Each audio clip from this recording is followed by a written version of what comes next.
우리가 보통 뭔가를 하려고 할 때 마음먹기에 달렸다라고 하잖아요. 그만큼 이 마음은 참 중요합니다. 항상 마음을 잘 먹을 수 있다면 늘 성공할 것 같아요. 하지만 내 마음이라 하더라도 내 마음처럼 되는 건 아니잖아요. 그게 당연하게 받아들이며 살다 보면 나의 의지 박약 때문인지 작심삼일이 되는 경우가 많고 일이 잘 풀리지 않을 때도 있죠. 그게 또 연쇄적인 반응으로 여러 가지 스트레스와 함께 불안과 우울, 주의력 결핍 장애를 앓는 상황까지 이르게 됩니다. 더욱 충격적인 건 너무 오랫동안 이렇게 살다 보니 이런 문제가 얼마나 심각한지에 대한 자각도 없고요. 이런 문제가 없이 사는 삶은 어떠한 삶인지조차도 잘 모릅니다. 그런데 간혹 우리는 마음이 탁 트이는 경험을 할 때가 있죠. 휴가를 받아서 자연과 함께 시간을 진득하게 보내다 보면 자연의 광활함에 경외감을 느끼고 뭔가 회복됨을 느낍니다. 이런 확장된 경험을 한 뒤 일상으로 복귀하면 지금까지와는 전혀 다른 새로운 기분을 느끼게 됩니다. 이런 경험은 우리가 일상의 평면적이고 2차원적인 세계를 벗어나 더 넓은 다차원적인 감각과 지각, 알아차림의 영역으로 아주 가끔씩이지만 옮겨갈 수 있다는 걸 암시하는데요. 이 부분이 중요한 이유는 저를 포함한 정말 많은 사람들이 만성적인 스트레스에 익숙해 있고 주의력 결핍이나 과잉 행동장애, 불안, 우울증, 그 외 수많은 심리적 질병을 가진 분들이 많은데 그러한 여러 문제와 고통들을 이 알아차림의 영역으로 인해 치료할 수 있다는 가능성을 보여줬기 때문입니다.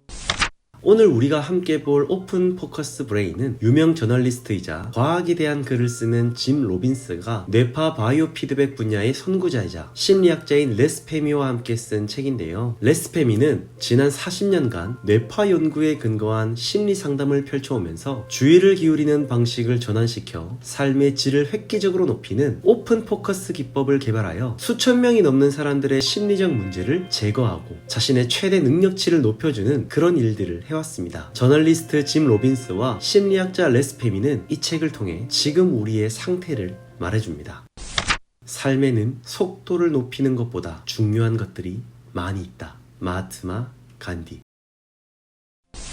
우리가 살아가는 이 세상은 기하급수적으로 빨라졌습니다. 늘 새로운 정보가 우리에게 노출되고 있죠. 이를 따라가기 위해 수많은 사람들이 정말 바쁘게 살아갑니다. 끊임없이 휴대폰을 보고 있는 우리의 삶을 보면 각자 하는 일은 다르지만 모두들 여유가 없습니다. 삶에서 뭔가 놓치는 일이 생길까봐 최대한 많은 것을 해내려는 모습일 것입니다. 하지만 이처럼 바쁜 일상을 사는 사람들의 삶은 쉼을 누리지 못합니다. 마치 계속 돌아가는 공장과 같습니다. 그러니 일을 마쳐도 긴장이 풀리지 않고 어떤 사람은 잠을 자지 못하며 또 어떤 사람은 늘 초조하고 불안합니다. 수많은 사람들이 우울증과 불안에서 헤어나오지 못하고 있고 또 어떤 사람은 인생이 지루하다고 여기며 아무것도 하지 못하는 이들도 있습니다. 그래서 이런 분들은 늘 술을 의지하여 잠을 청하거나 피곤하면 더블 에스프레소를 의지하여 잠을 깨곤 합니다. 그러나 이것은 결과적으로 두통과 요통을 만들고 만성적인 신체 질환을 달고 살게 만드는 요인이 됩니다. 머릿속은 정리가 안 돼서 온갖 생각으로 폭주합니다. 이러한 삶을 살고 있다면 반드시 조치가 필요한데요. 기쁜 소식은 사람은 누구나 신경계의 균형을 바로잡고 치유할 수 있는 능력을 스스로 가지고 있다는 겁니다. 우리는 이 능력을 끄집어내서 고통을 해소하고 삶의 속도를 늦추면서 더 많은 걸 성취할 수 있습니다. 이 방법이 바로 주의를 기울이는 방식을 바꾸는 것이죠. 레스 페미는 우리가 통증을 얼마나 크게 느끼는가는 통증에 어떻게 주의를 기울이는가와 관련이 있다고 합니다. 그래서 내가 어디가 아프다고 할 때 내가 아픈 그 통증에만 집중해서 그것과 싸운다거나 통증에서 주의를 흐트려 도망가는 것이 아니라 통증을 자기 주위의 한 가운데에 두고 다른 감각은 그 주위에 두면서 이완된 상태로 폭넓게 통증에 몰입하는 것이었습니다. 근데 이게 왜 그 통증을 완화시키냐면 통증을 내 주위의 한 가운데 둠으로써 내가 자각하는 통증은 대부분 혹은 전부가 아니라 아주 작은 부분으로 축소가 되기 때문입니다. 이것이 알아차림입니다. 통증과 하나 되게 함으로써 통증을 흩어져 사라지게 할 수 있었던 것입니다. 이때 얻은 중요한 교훈이 바로 주의를 기울이는 방식을 바꿀 때 신체적, 감정적, 정신적, 영적인 모든 차원에서 세상과 관계 맺는 방식을 근본적으로 바꿀 수 있는 힘을 얻게 된다는 사실입니다. 우리가 휴가로 새로운 장소에 놀러 갔을 때 내가 당장 이달에 내야 할 청구서를 생각하고 있거나 직장에서 내가 처리해야 할 업무에 빠져 있다면 그 사람은 그 휴가 장소에 가서도 여전히 초점을 좁히고 살고 있는 것입니다.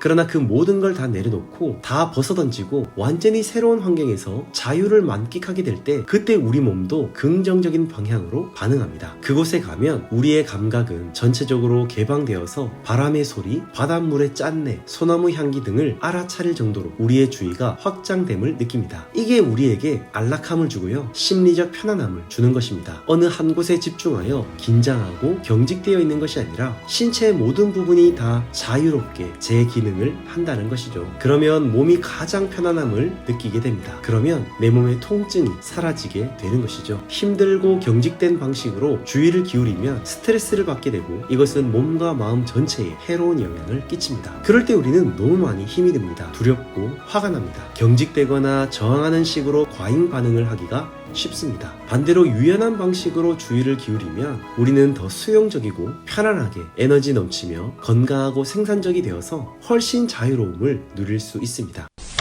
그럼 도대체 우리는 왜 이렇게 만성적인 스트레스를 받고 있는 것일까요? 그 이유는 우리의 주의가 너무 좁기 때문입니다. 즉 좁은 주의에 중독되었기 때문인데요. 이는 마치 아프리카 사바나 촌에서 사자가 여러 무리가 있는 가젤 중에서도 상처 입은 가젤 한 마리에 집중하여 그 한 마리만을 잡기 위해 달리는 것과 같습니다. 사자는 다른 건 보이지 않습니다. 완전 초집중해서 그것만 향해 달리는 것이죠. 이런 좁은 대상형 집중은 특정 업무를 훌륭하게 수행하는 데 도움은 되지만 한편으로 그에 상응하는 신체적, 심리적 대가를 치러야 합니다. 우리가 좁은 대상형 주의를 만성적으로 사용하면 스트레스가 누적됩니다. 우리는 자각하지 못하지만 이런 유형의 주의를 지속하는 데는 상당한 에너지가 필요하거든요. 좁은 초점 상태에서는 다른 주의 방식에서보다 중추신경계가 더 불안정해지고 외부 자극에도 더 과민하게 반응하게 됩니다. 사실 우리가 좁은 주의를 자주 사용하는 이유는 그것이 우리의 삶에 큰 도움을 주고 또 이를 통해 단시간에 많은 걸 성취할 수 있기 때문인데요. 매사에 최선을 다하고 매사에 집중하고 매사에 실수를 용납하지 않을 정도로 한 가지에 제대로 집중하고 있으면 당연히 그에 따른 결과도 좋을 것입니다. 그러니 계속 이 좁은 주의를 우리가 자연스럽게 받아들이고 있는 것이죠. 하지만 문제는 우리가 좁은 주의에 지나치게 의존하고 있다는 것입니다. 거기에 거의 중독이 되었다는 것입니다. 즉 모든 것이 다 긴급한 게 아닌데도 우리는 매사에 긴급하게 대응하고 있다는 것입니다. 자동차가 엑셀을 계속 밟으면서 전속력으로 질주하는 것처럼 우리의 삶의 대부분을 이렇게만 달리고 있다는 것이죠. 그렇게 계속 엑셀을 밟는 모드로 살게 된다면 당연히 변속기와 엔진이 망가지게 됩니다. 우리가 얼마든지 변속기로 속도 조절을 할 수 있음에도 우린 깨닫지 못하고 최고 속도로만 계속 달리는 그런 상황이 된 것이죠. 그러니 빨리 지치고 빨리 힘들며 빨리 망가지게 되는 것입니다.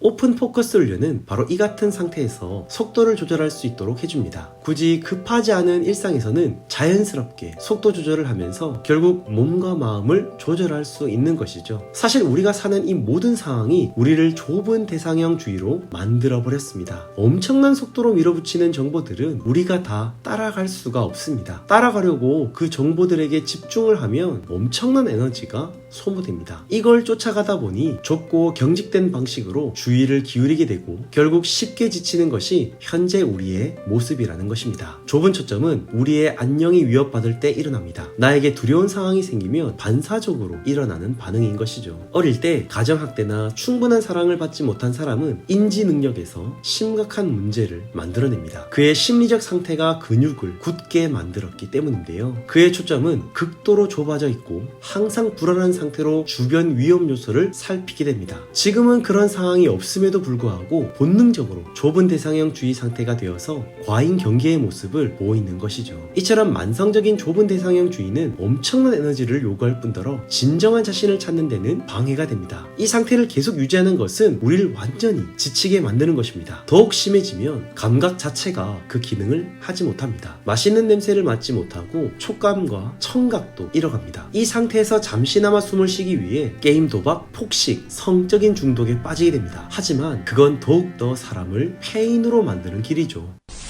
좁은 대상형주의는 우리가 비상시에 사용하는 주의 방식입니다. 주의에 초점을 좁히면 우리는 투쟁, 도피 반응에 돌입합니다. 이때는 비상시에 필요하지 않은 일부 생리 시스템의 활동을 억제하기도 하는데요. 예를 들어서 면역 기능이나 소화 기능은 잠시 뒤로 물러나고 그 자리에는 비상시에 필요한 근육의 긴장이나 정신의 기민함, 심박수와 호흡률을 증가시킵니다. 그래서 스트레스를 받는 사람이 역류성 식도염이나 과민성 대장 증후군과 같은 소화 문제를 일으키는 이유이기도 합니다. 얼굴이 창백해지는 증상도 피부로 가는 혈액이 차단되었기 때문이고, 스트레스로 여드름이 생기는 것도 혈액 중에 높은 코르티솔 수치가 추가적인 기름 분비를 일으켜서 피부 모공을 막기 때문에 생기는 것입니다. 피부 발진 역시 스트레스가 자가 면역 반응을 일으켜서 자기 피부를 공격 대상으로 오인한 결과인데요. 따라서 지속적으로 좁은 대상형 주의는 만성 근육통을 일으키게 되는 것입니다. 스트레스가 반드시 나쁜 건 또 아닙니다. 스트레스를 통해 우리가 변화하고 성장할 수 있도록 하는 힘도 될 수 있기 때문이죠. 그러나 스트레스가 누그러지지 않고 장기간 지속되어 쌓일 때 그것은 부정적인 영향이 됩니다. 그래서 스트레스를 한마디로 정의하면 우리의 몸과 마음을 긴장시키는 힘인데요.